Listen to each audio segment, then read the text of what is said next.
जो दूसरों के लिए कुछ करता है, ईश्वर उनके लिए सहायभूत हो जाते हैं। एक ऐसे ही मार्मिक किस्सा है, आप बीता किस्सा है। मेरे कुटुंब में मेरे एक चाचा थे, मेरे से 2 साल बड़े थे। उनकी शादी हो गई, 2 बच्चे हो गए, एक बेटी हो गई।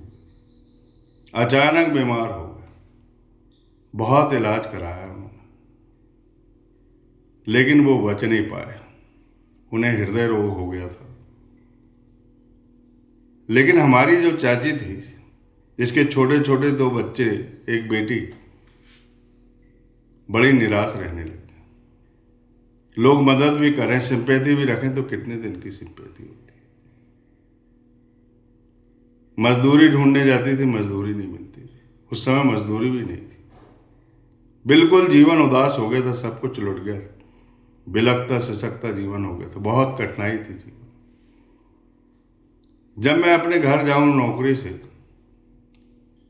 तो चाची मेरी तरफ देखकर आंसू भर देती थी। मुझे भी आंसू आ जाते थे, लेकिन मेरे हाथ में कुछ नहीं था। गुरु जी की सेवा क्या है मेरे पास? साईनाथ महाराज के अलावा है कौन? जिसका कोई नहीं, उसका प्रभु होते। मैं सबको प्रणाम करता हूँ। ध्यान पूर्वक इस कथा को सुन लीजिए, अपने काम को बना लीजिए। दूसरे पर किया गया उपकार कभी खाली नहीं जाता। मैं सबके लिए दुआ मांगता हूँ, हे भगवान, मेरे चैनल के माध्यम से सबके कष्ट दूर कर दे। ये जीवन की सार्थकता तभी है, इस देह की सार्थकता तभी, नहीं तो यह देह जली हुई दिया सलाई के समान है। कोई नहीं पूछने वाला। कुछ जाएगा तो अपना कर्म ही अपने साथ जाएगा। मेरा लोक परलोक सुधरेगा, दूसरे का कल्याण कर दे। हे प्रभु, मैं शिरडी जाता हूँ।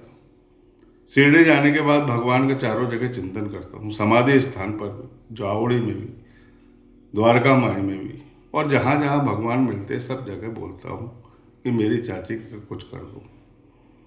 और जो फोटो लेता हूँ उसको हृदय से लगा कर ले जाता हूँ। रात भर द्वारका माई का जागरण करता हूँ, रात भर बोलता हूँ द्वारका माई। मेरे आंसू भी टपकते और लौट के आ जाता हूँ। मुझे थोड़ा सा कुछ पैसा मिलता है खुद को।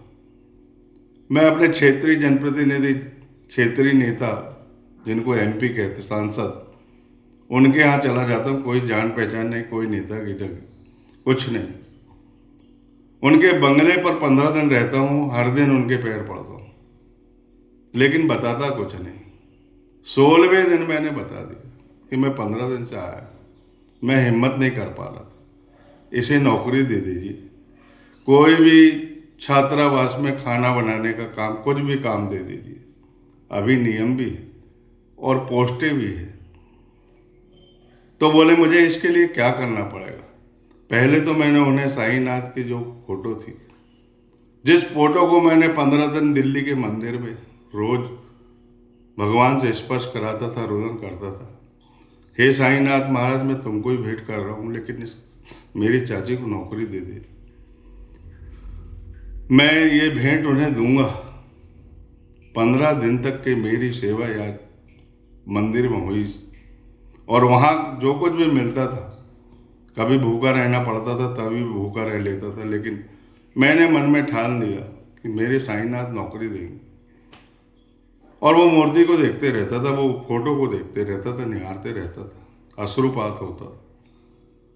जब मैं वो फोटो उनको देने लगा कि फोटो रख लीजिए, इनका जीवन दान दे दीजिए, इनको नौकरी दे दीजिए, मुझे क्या करना पड़ेगा? मैंने कहा कलेक्टर को आप निर्देशित कर सकते हैं, आपको अधिकार है आपके क्षेत्र में, और आपके क्षेत्र में बहुत से छात्रावास खुले, रसोइया के पद खाली हैं, दैनिक वेतन भोगी की वहाँ जरूरत है, और उस समय उन्हें अधिकार प्राप्त है, कलेक्टर उन्हें कर सकते हैं।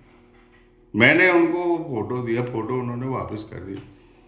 इस फोटो की सेवा नहीं होगी, आप ही इस फोटो को रख लीजिए और इसकी सेवा करते रहिए, इनका कल्याण करते रहिए, आप अच्छे आदमी हैं।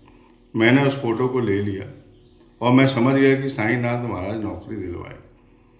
मैं आया यहाँ पर छिंदवाड़ा में जिलाधीश से मिला, क्योंकि वहाँ फ़ोन कर दिए थे कि मैं संबंधित को भेज रहा हूँ, पर उन्होंने बोला कि पोस्ट खाली नहीं है, और मेरा कहना नहीं माने। मैं तुरंत फिर उसी फोटो को लेकर वापस गया, मुलाकात किया, तब उन्होंने फ़ोन भी तुरंत किया और जानकारी भी दी कि फलानी जगह ये जगह खाली। यहाँ दैनिक वेतन भोगी के रूप में, दैनिक मजदूरी के रूप में आपको अधिकार भी प्राप्त है, ये शासन के लेटर भी। उन्हें वहाँ नौकरी मिल जाती है मेरे आने के बाद। आज उनके बच्चे बड़े बड़े हो गए, बड़ी बड़ी दुकानें खुल गई। जब भी मैं उनको देखता हूँ तो आंख में आंसू आते। फोटो को देखता हूँ, हे भगवान साईंनाथ, तू सब पे ऐसे ही दया कर। ये साईं सपने आपके जीवन में भी सहायभूत हो जाए, कुछ ऐसा मुझे बताइए, मैं आपके लिए समर्पित हूँ। ये साईं सपने चैनल जो है आपके चरणों में है। बोलिए सच्चिदानंद सद्गुरु साईंनाथ महाराज की जय।